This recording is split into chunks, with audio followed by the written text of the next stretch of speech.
Dizem que a definição de loucura é fazer a mesma coisa de novo e esperar um resultado diferente.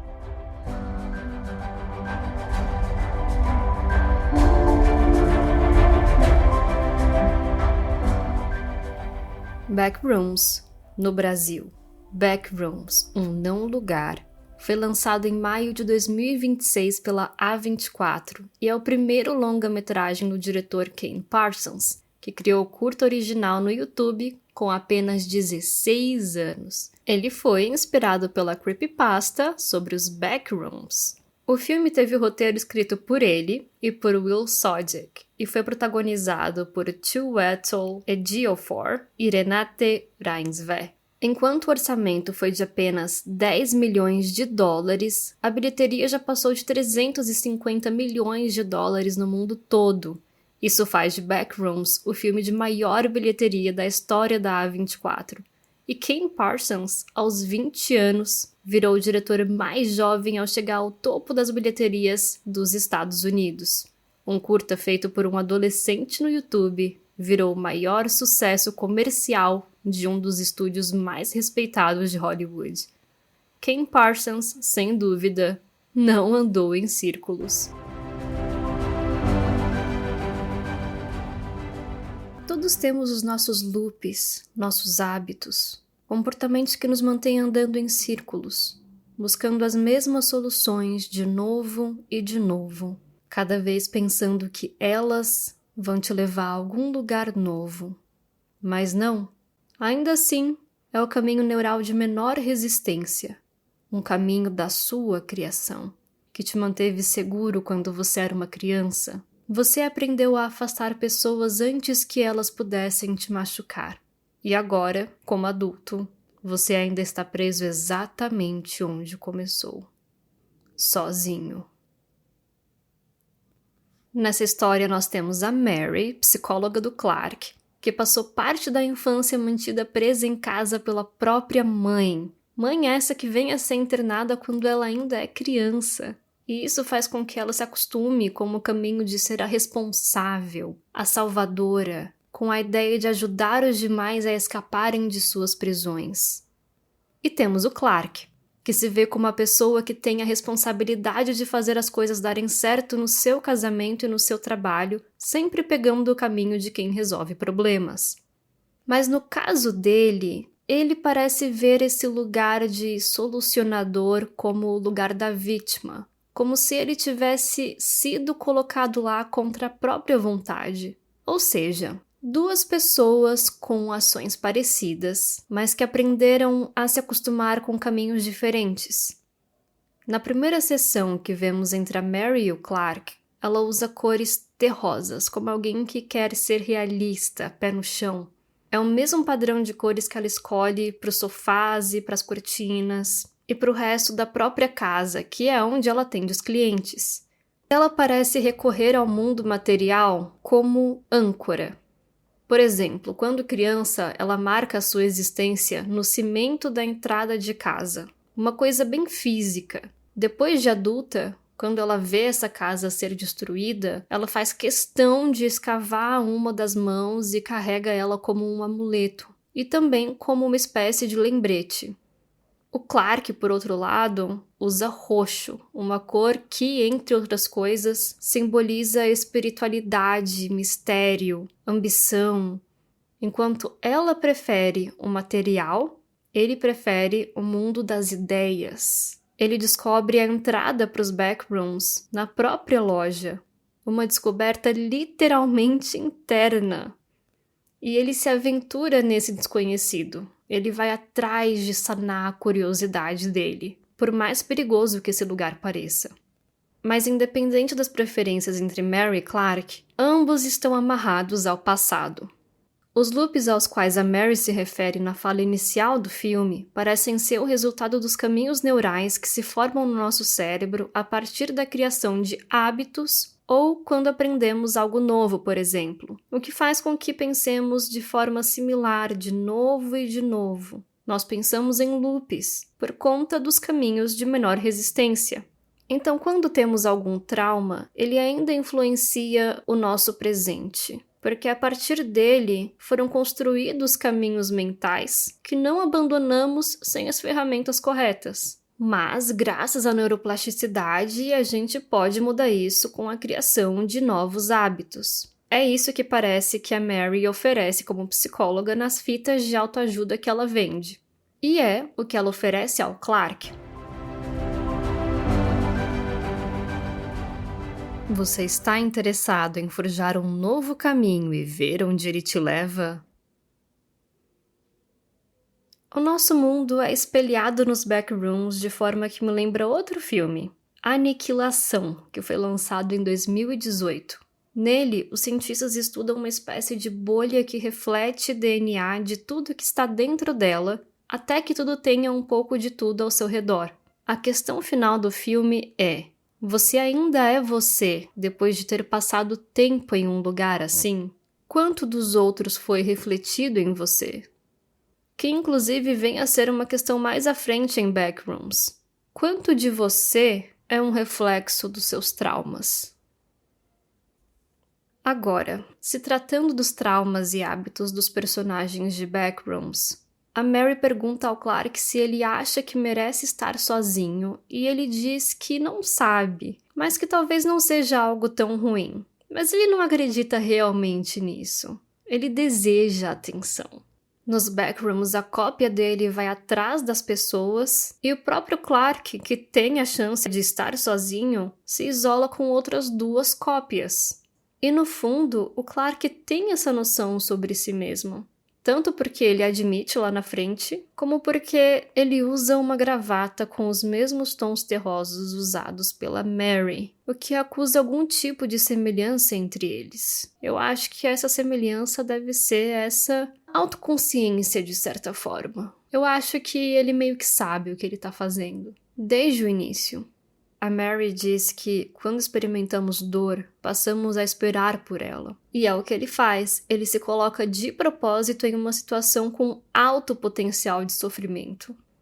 Quando o assunto é ter filhos, ele fala como se fosse um desejo só da esposa.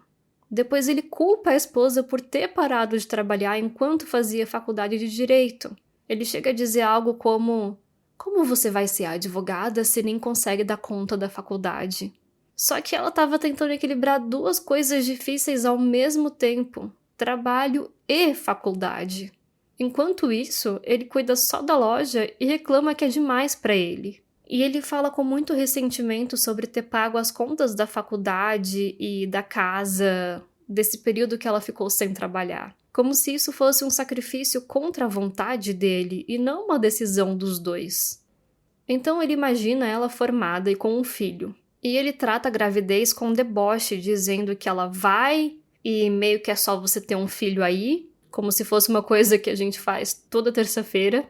E ainda ironiza a ideia dela trabalhar pela primeira vez, enquanto ele ficaria em casa cuidando da criança, mesmo sendo algo que os 2 queriam. Ele trata o papel dele como pai como algo abaixo dele, ao mesmo tempo que trata como nada demais para a esposa. Em resumo, ele nunca cogita alternativas simples, como escola ou contratar uma babá se os 2 forem trabalhar. Ele constrói esse cenário de propósito para sempre parecer como vítima.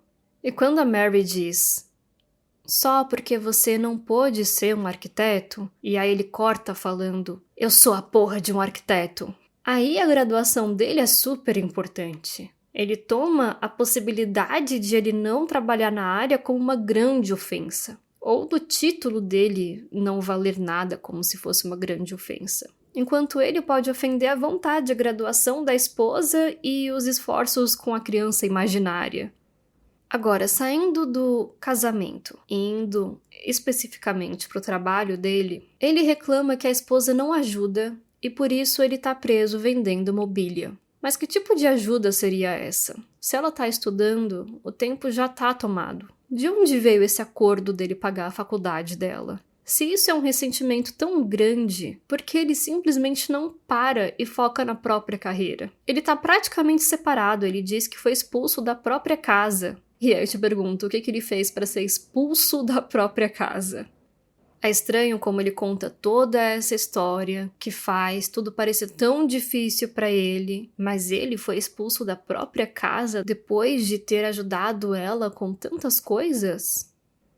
Quando ele sente que perdeu o controle na sessão, a Mary diz que esse é o ponto do exercício. Isso é um bom começo, que você sinta o que você sente e então aprenda a identificar um novo caminho.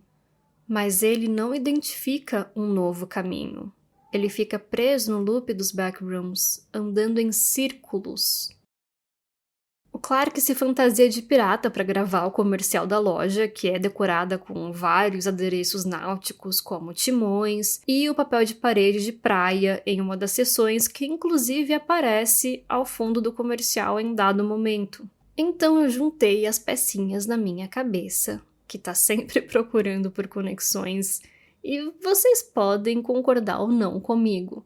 Mas a praia do papel de parede é uma referência à Ilha do Tesouro, o livro de Robert Louis Stevenson, de 1883. Esse livro é o responsável pelo imaginário de pirata que a gente tem hoje em dia. Na história, a gente acompanha Jim Hawkins, que descobre um mapa para um tesouro perdido enterrado em uma ilha.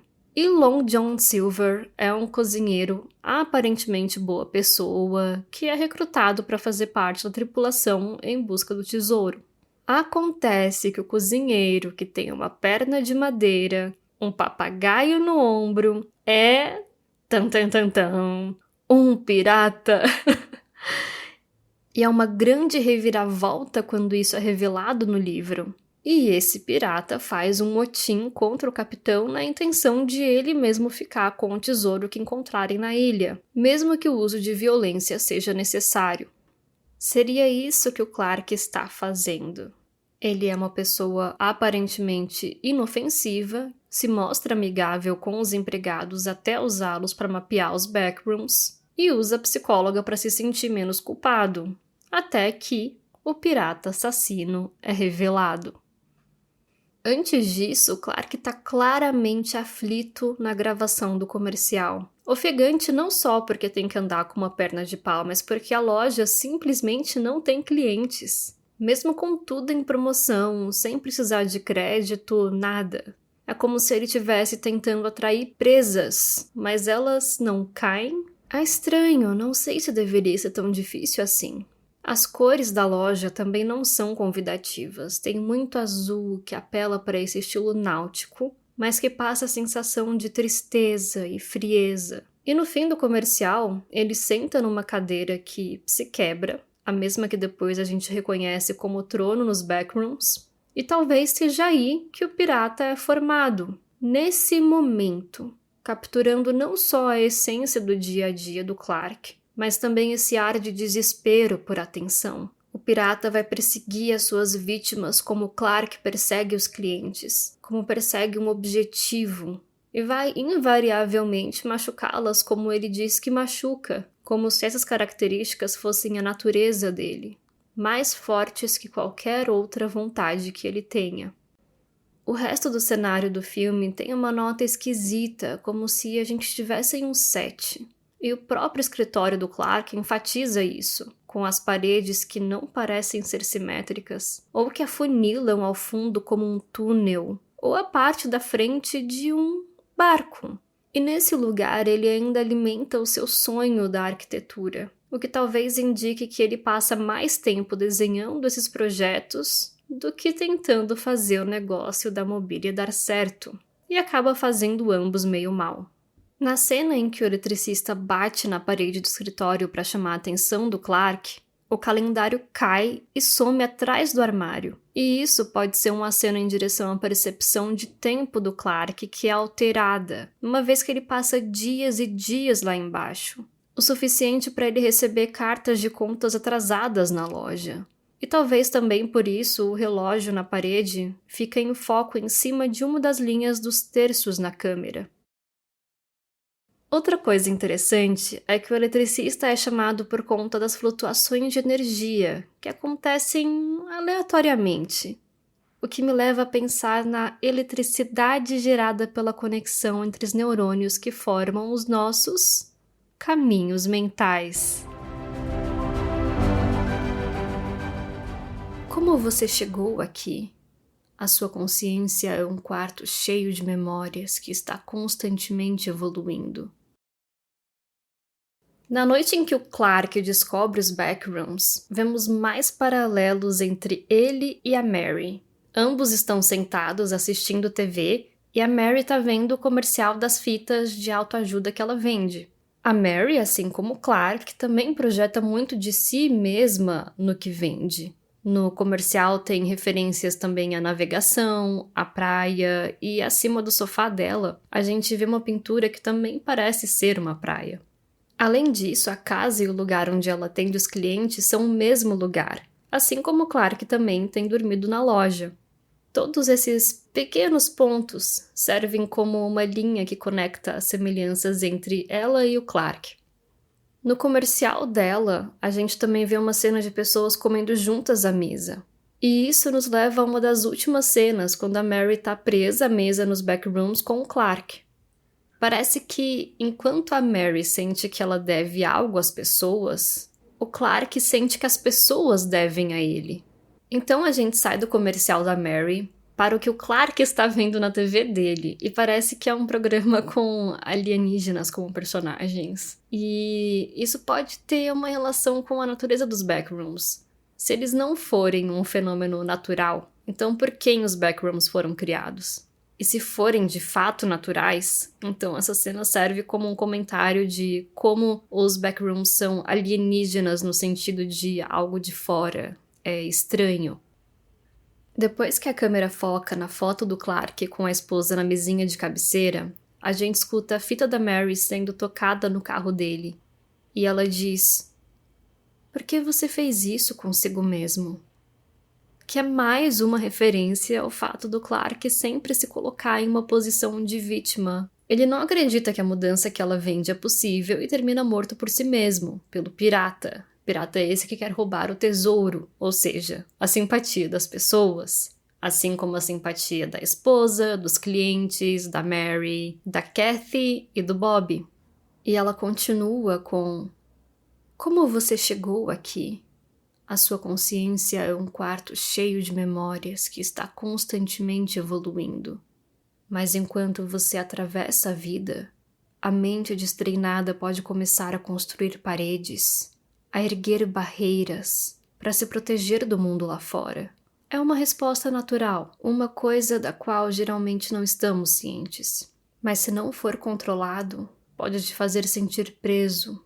Você pode se convencer de que o mundo lá fora está melhor sem você, que você nunca mereceu as relações que teve. E você pode se tornar resignado a assistir a sua vida se desdobrar atrás de uma longa janela. Eu posso te ajudar a abrir a janela agora, porque ela nunca esteve trancada. A fechadura nunca esteve quebrada." E essa fala entrega o resto do filme. Os backrooms são os lugares existentes na nossa própria mente. Como você chegou no lugar mental em que você está hoje? E quando você anda pela vida, você constrói paredes, como as dos backrooms. Elas criam corredores nos quais você às vezes se perde dentro dos próprios pensamentos sobre o presente, o passado e até o futuro. É onde você se esconde do mundo exterior como método de defesa. E é exatamente onde o Clark se esconde no final, dentro da própria cabeça. Mas é também onde você pode se sentir preso, como o Clark, que podia ter saído, mas preferiu ficar, crendo, como ela diz na fita, que o mundo exterior estaria melhor sem ele. É o ápice de assistir a própria vida através de uma grande janela, sem participar dela.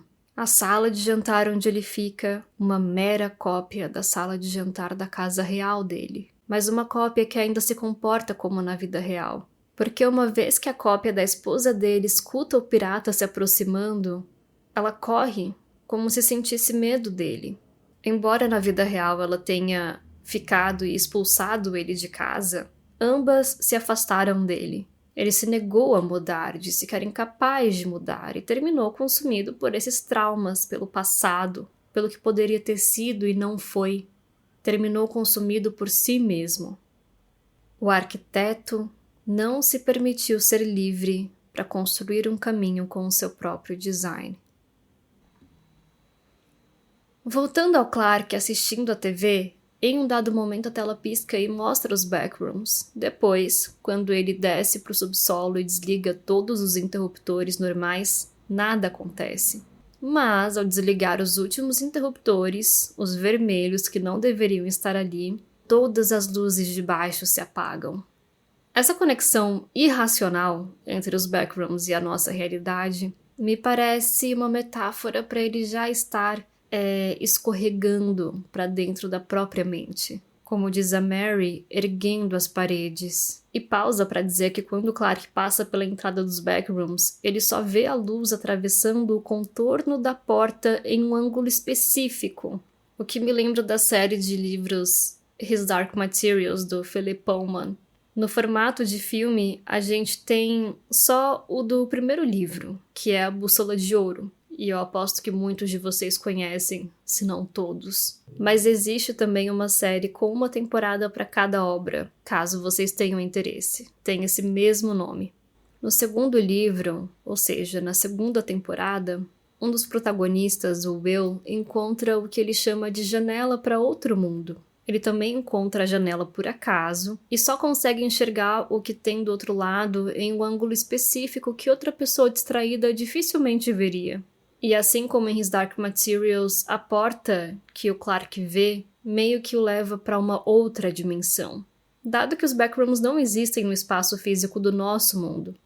E se vocês não leram, leiam His Dark Materials, é muito bom, e a série também ficou muito boa.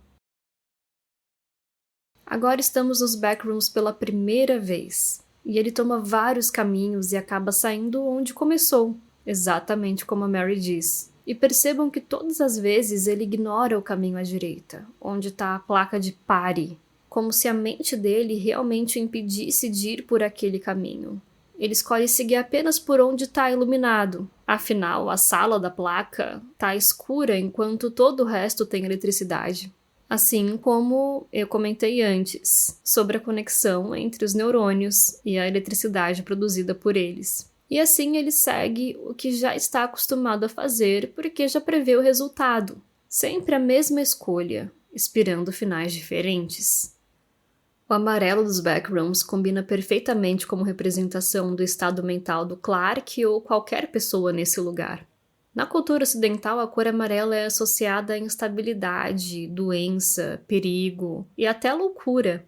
Esse filme, claro, é baseado no imaginário dos backrooms que existe há vários anos em fóruns online, como eu disse lá no início. Mas mesmo assim, amarelo ser uma cor que aparece muito nessa representação, provavelmente vem dessa sensação desconfortável que ela passa nos criadores e nos perpetuadores da creepypasta.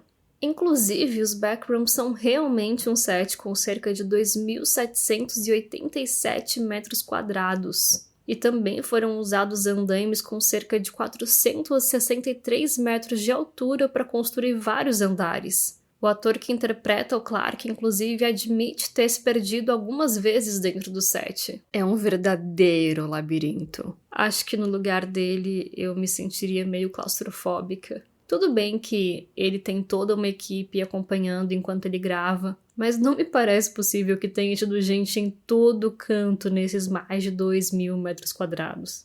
Voltando ao nosso filme, a cena em que ele encontra o recorte de papelão com a gravação em loop deu uns calafrios especiais. Primeiro porque a distância parece ser uma pessoa, e depois porque a gravação é a mesma enviada nas Voyagers, as sondas que já deixaram o nosso sistema solar. A primeira já faz 14 anos. A gravação é uma compilação de saudações em diversos idiomas do mundo todo, feita para apresentar o nosso mundo e a nossa espécie a quem quer que as encontre, se alguém encontrar. Eu falei sobre esses mesmos discos no episódio sobre Devoradores de Estrelas, porque eles também são mencionados no filme. que também saiu esse ano. Coincidence?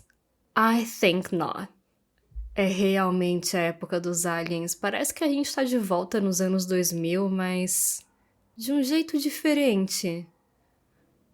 No filme, essa gravação parece ter sido colocada ali pela equipe de pesquisadores que a gente vê ao final, e que tentam estudar os backrooms e entender a natureza deles. A gravação funciona como um chamariz, as saudações tocam alto, ecoam pelos corredores, e inevitavelmente atraem o que estiver ali. Como a gente fica sabendo, isso faz muita diferença. Quando a Mary encontra o Clark nos backrooms, ela faz algumas perguntas em tom normal e só isso ele diz que já é alto demais. Ele fala sussurrando, para que a sua própria cópia não escute. Agora, se ele está exagerando ou não é difícil dizer. Ainda no primeiro reconhecimento que o Clark faz dos backrooms, ele encontra o cartão do funcionário que provavelmente é o que morre no início do filme, naquela sala que tem papel de parede e de praia. Agora eu os convido para virem comigo na minha viagem. A gente vê que o nome dele era Naren Warne. Em português, Naren Warne. O nome e o sobrenome quase se espelham, assim como as coisas nos backrooms são espelhadas. O nome, Warne com E, quase forma a palavra aviso em inglês, no sentido de perigo.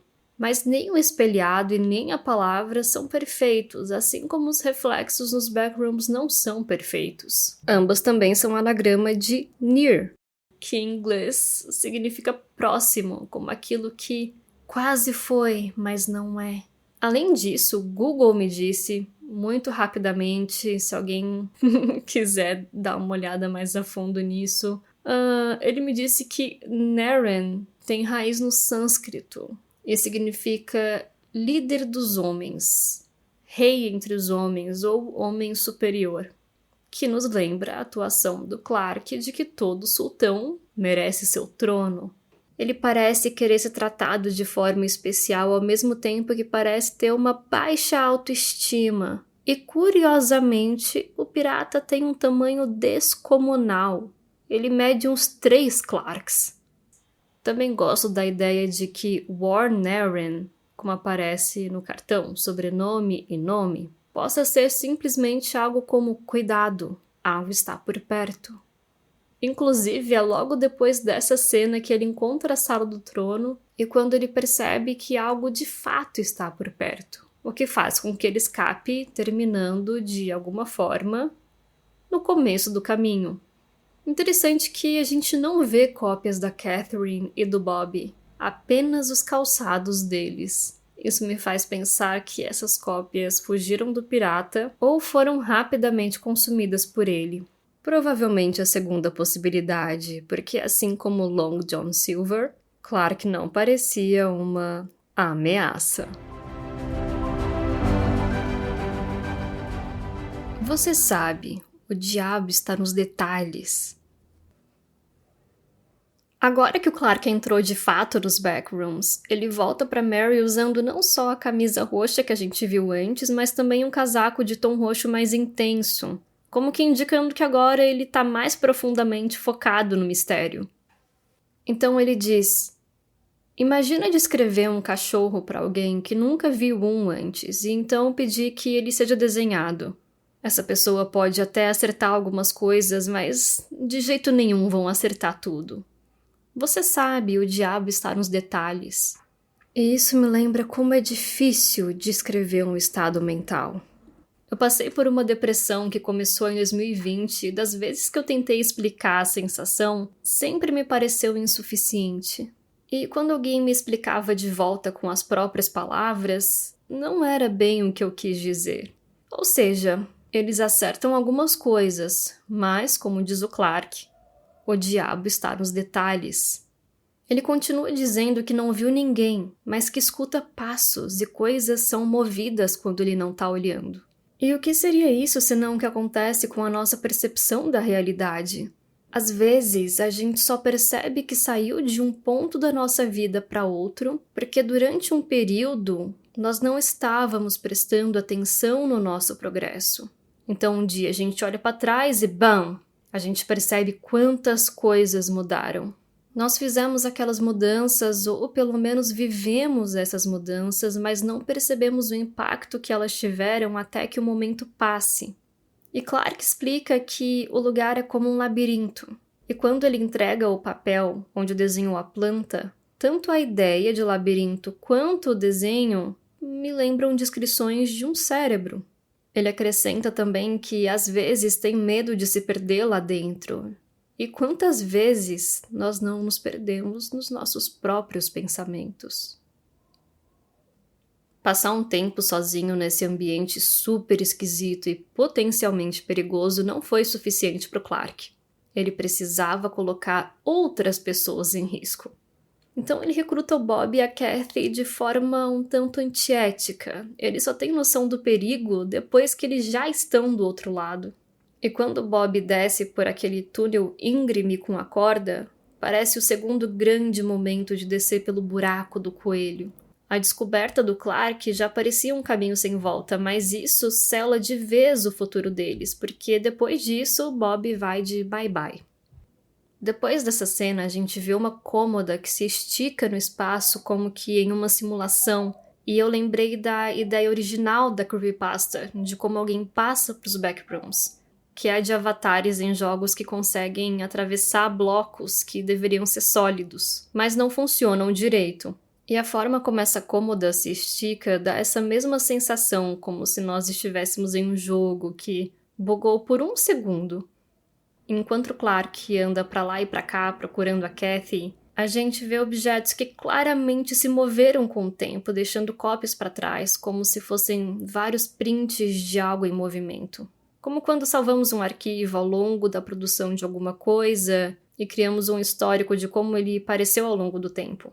E o que faz isso o tempo inteiro? O nosso cérebro, de novo, que vai salvando momentos como memórias e então relembrando e salvando e relembrando e salvando. Em meio a essas memórias, o Clark encontra as primeiras cópias de pessoas.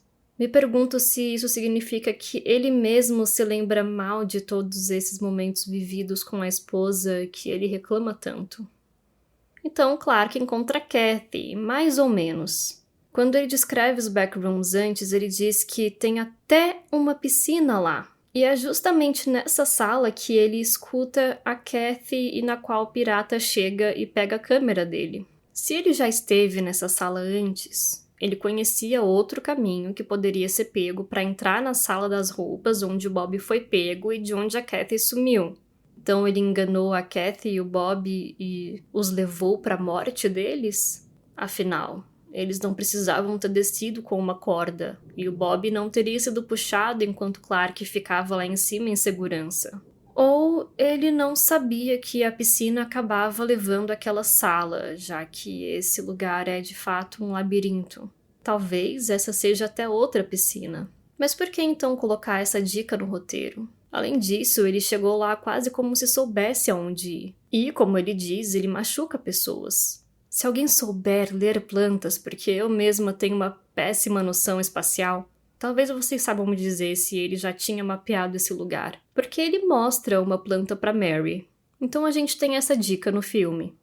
Enfim, como a Mary diz, nós construímos paredes que nos protegem dos outros, e nessa cena, a Kathy implora que o Clark a deixe entrar. Ela diz, "Let me in", que é a mesma expressão em inglês usada para pedir que alguém se abra emocionalmente com você, o que deixa a pessoa vulnerável, claro. O Clark diz com todas as letras que tem uma parede entre eles, que ele não sabe como deixá-la entrar. Curiosamente, ela não vê essa parede, ela vê ele através de um vidro, como que uma janela. A cena corta quando Kathy vê o pirata atrás do Clark, logo depois dele pegar a câmera como quem toma o controle. A próxima cena usa a infância da Mary para explicar esse ver através do vidro. Ela tenta olhar pela janela e a mãe impede, dizendo, "Eles estão todos lá fora", como se ela visse vários inimigos, vários piratas. É daí que vem a analogia da janela que ela usa no próprio método, a mesma que ela menciona no comercial que a gente assiste no início. No caso da Mary, a mãe também era o pirata dela, uma carcereira. Ela se escondia do mundo lá fora e, por sua vez, mantinha a filha presa, como que em um efeito dominó. Como dizem, pessoas machucadas machucam pessoas. Sabe o que mais? Os backrooms existem no subsolo, ou seja, abaixo da superfície, aquilo que só vemos quando olhamos com intenção para dentro de nós mesmos. Mary, eu abri a janela. Eu não vou voltar. Mary escuta a mensagem deixada pelo Clark, o que parece complementar o sonho do qual ela acaba de acordar. Nesse sonho, ela ainda é a criança tentando abrir a janela. Ela queria sair para o mundo exterior e acorda para descobrir que ele fez o caminho contrário. Fala como se antes ele estivesse preso e agora estivesse livre. O que é uma grande ilusão. E provavelmente movida pelo dever que sente, Mary vai atrás dele. Esse cliente que deixa uma mensagem tão enigmática e que deve ter sido assustadora para uma psicóloga ouvir. Enquanto isso, a gente vê um frame de um dos pesquisadores em casa, o Phil, e do recorte da notícia que fala da empresa de ressonância magnética. Mais uma vez, uma das funções da ressonância magnética é analisar o seu cérebro. E nesse momento me veio uma ideia. Talvez os backrooms sejam um inconsciente coletivo, já que tem um pouco de todo mundo lá.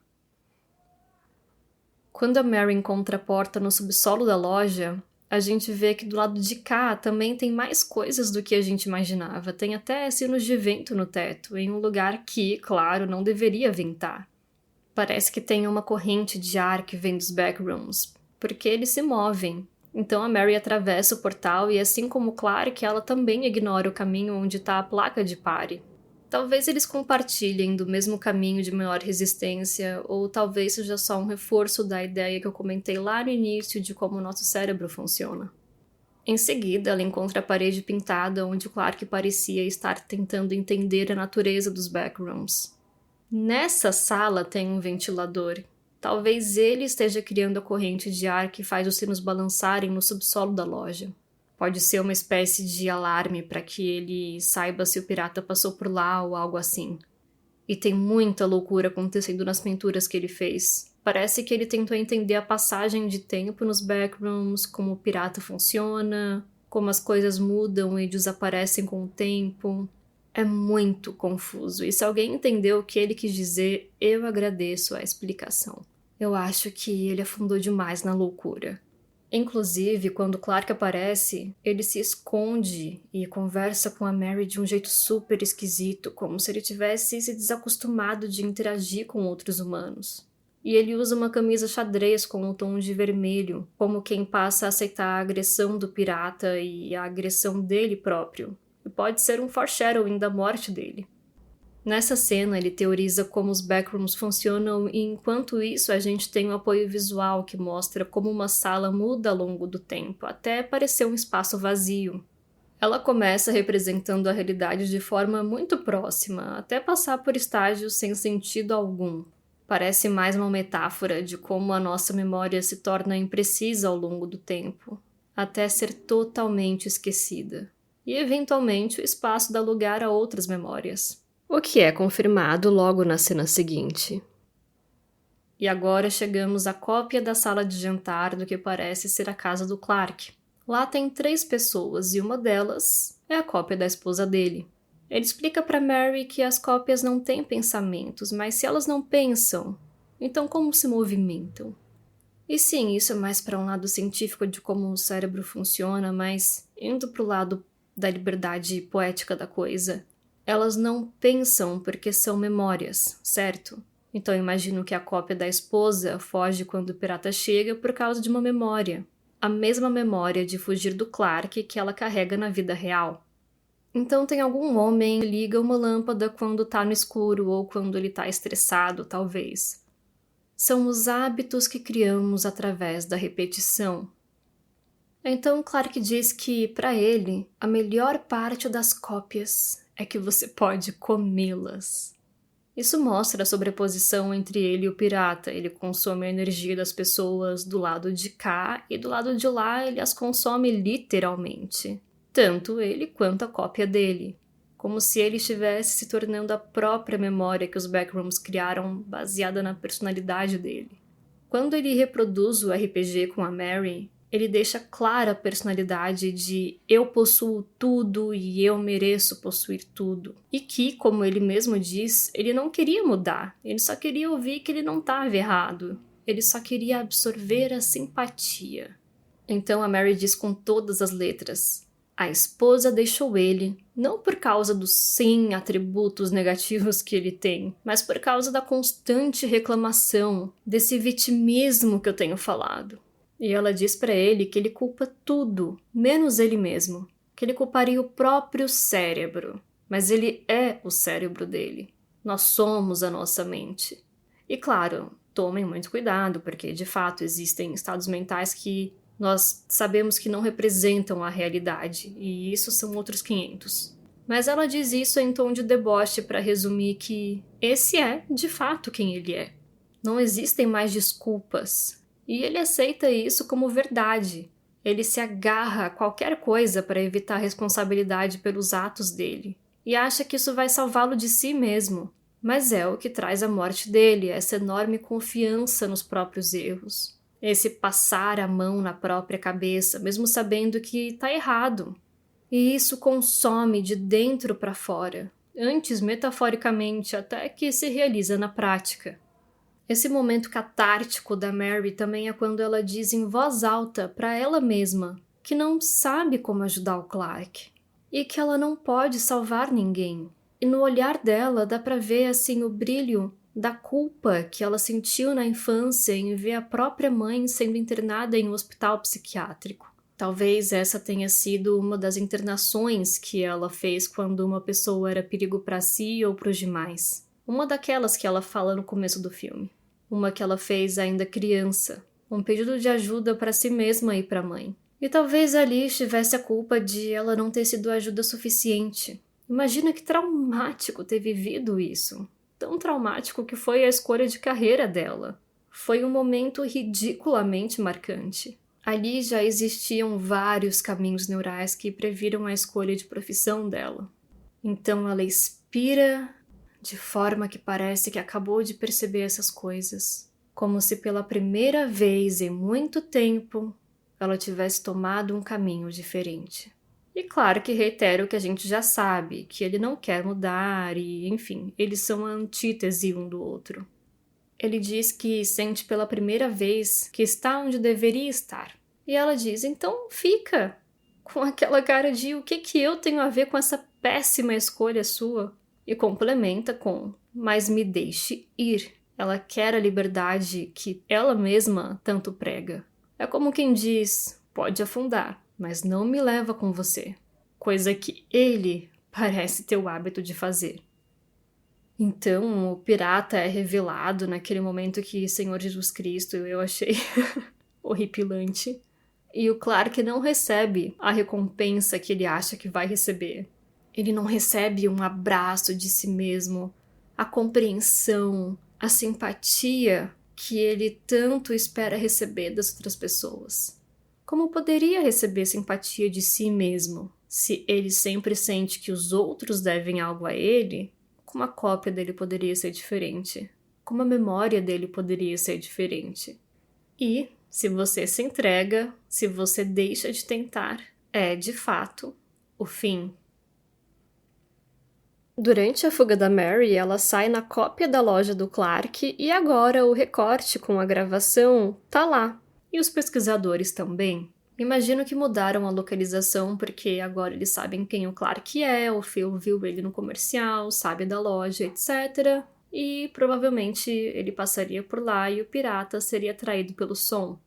E sendo perseguida, a Mary, em um momento de desespero, pega o bloco de cimento que virou seu amuleto e usa ele para se defender do pirata.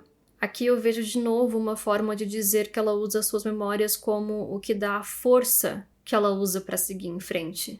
E ela bate no pirata tantas vezes e com tanta força que o bloco se quebra. Então espero que agora ela esteja livre dos traumas da infância. Quando então ela é resgatada pelos pesquisadores, eles fazem um exame de ressonância magnética nela. Entendo que para ver se houve modificações no corpo dela, porque parece que quanto mais tempo você passa nos backrooms, mais você mesmo é modificado. E enquanto nada se modificou nela, sabemos que o Clark passou tempo suficiente lá para alguma coisa ter acontecido, porque ele ficou cada vez mais parecido com o pirata. Quando Mary pergunta pro Phil onde ela está, ele não responde. Ela pergunta de novo e ele desvia da questão. Pode ser que isso signifique que ela teve um progresso interior, mas ainda não se sabe quanto. É a mesma ideia de quando Clark diz que as coisas se moviam quando ele não estava olhando. Enquanto ela estiver prestando atenção, tão envolvida no momento, ela não vai saber a que ponto chegou. E claro que eu posso estar viajando demais, mas o que é isso para quem está acostumado a ouvir esse podcast? E finalmente, quando a Mary pergunta o que vai acontecer com ela, se eles vão deixar ela ir embora eventualmente, ele diz que a decisão não cabe a ele. E ela sorri, como quem se lembra de que ela andou e no fim, terminou onde começou. Sozinha. E sozinha ela deve tomar as suas próprias decisões, mas entendendo que os mistérios do funcionamento da mente vão além de simples escolhas. Então vemos sua cópia nos backrooms, que existe sentada sozinha em uma sala, olhando para a própria mão, que, era uma vez, foi usada para marcar o cimento. Uma das coisas que aparecem no final é a capa do livro dela, A Janela Interior, que é, de fato, a natureza dos backrooms. E lembramos que tudo que ela fala, ela também fala sobre si mesma. Afinal, todos vemos o mundo através da lente das nossas próprias experiências. Através das nossas próprias janelas. Eu sou a Rai e esse foi o 7º Andar.